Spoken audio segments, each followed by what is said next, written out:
Hello there. Shall we have this reflection on Hebrews chapter 13, verse 13 as part of our letter series?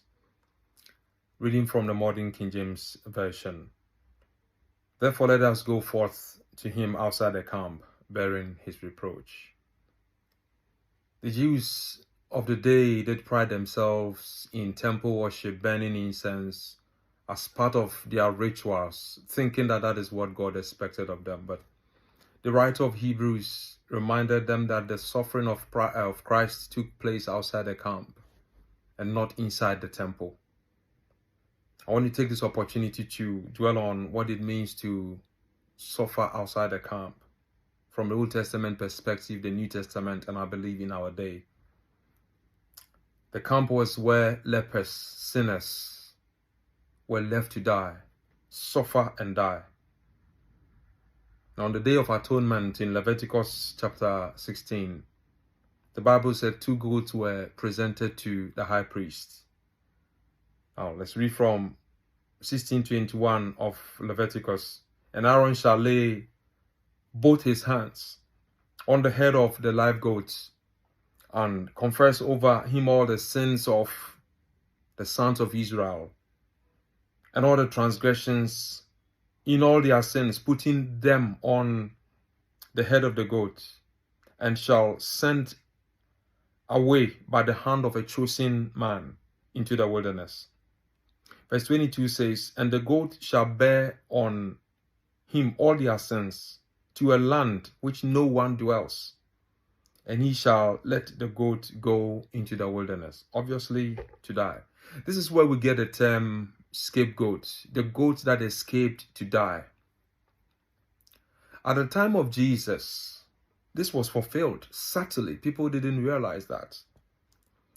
2 people were presented to Pilate, the Roman governor at the time, in the persons of Jesus Christ and a guy called Barabbas, whom John said was a bad guy, a bad dude. So you would expect that the bad dude should die, the bad guy Barabbas should die. But how do you compare Barabbas and Jesus? The clue is in the title, is in the name. Jesus, we know, is called the son of the Father. Abbas, Ba is son, Abbas, or Abba is father. So Barabbas means son of a father. So this is where the two are comparable. But the people chose Barabbas in the place of Jesus. This is not by accident. 2 Corinthians chapter 5 verse 21 says this, but God made him, Jesus, who knew no sin, to be sin for us, that the righteousness of God will come upon us through him. Christ became our sin bearer. But the people shouted, away with him. Away to where? Outside the camp. Let him go and die. To Golgotha. Crucify him there. Let him suffer. Christ suffered for you and I outside the camp. They took him there, led him there by a man called Simon of Cyrene. Listen, the scriptures are wonderful. It fulfills the Old Testament scriptures in Leviticus chapter 16 verse 21. Now in our day, Jesus reminded us of what it means to suffer with him. He says this, Matthew chapter 25 verse 35.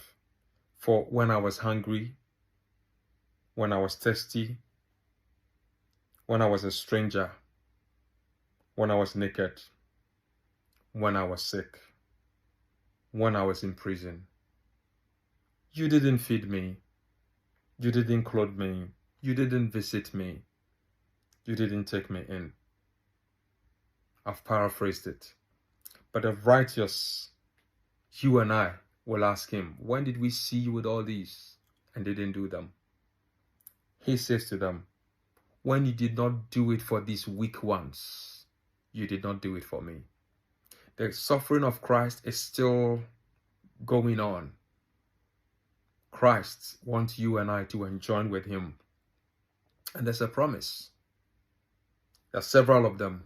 I'll just quote them because of the shortness of this meditation. Colossians chapter 1 verse 24. 2 Timothy chapter 2 verse 12.